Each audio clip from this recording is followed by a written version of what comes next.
As the Merriam-Webster dictionary reads, feminism is an organized activity on behalf of women's rights and interests.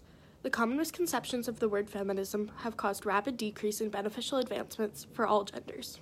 Personally, it is hard for me to define feminism in just one sentence when it encompasses a much larger movement. Feminism is by no means a modern-day construct.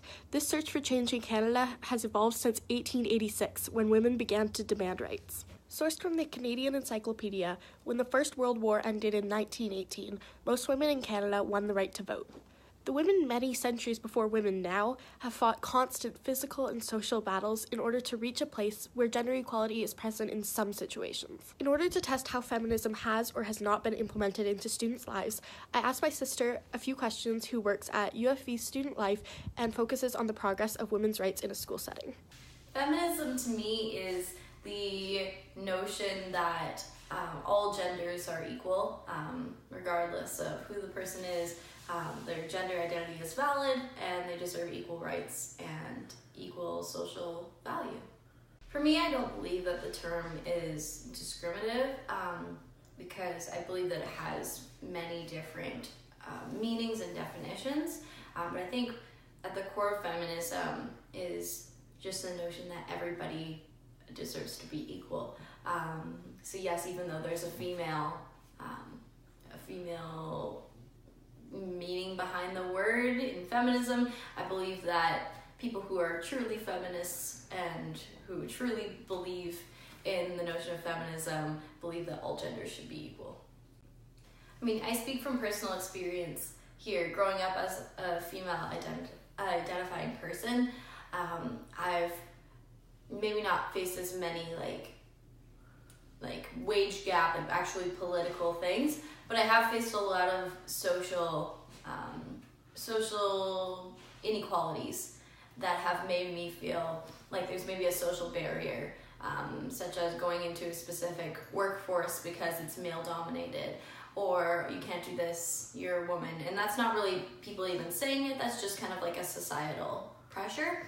So I believe that we are not at an equilibrium yet, and I think that the main progress that has to be done is with people of other genders than cis male and cis female, because trans rights are a huge thing right now. I think we still have a long way to go in genderqueer trans people, all of their rights as well that have to catch up with the rest of genders as well in the societal value that we give them.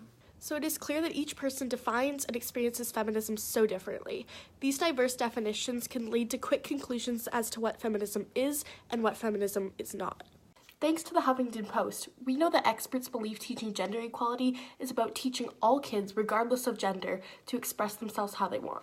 Presenting the importance of feminism at a young age has enough power to change this movement in such positive ways. People are scared to recognize the lack of leveled rights amongst genders.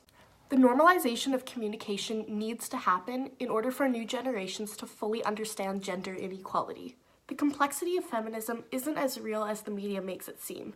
It all falls back on equal representation, equal opportunity, and no person being left behind. Research shows that the younger we start feminism, the more equipped people will be to handle injustices in the future. It is crucial to remove the stigma behind feminism being such a bold choice.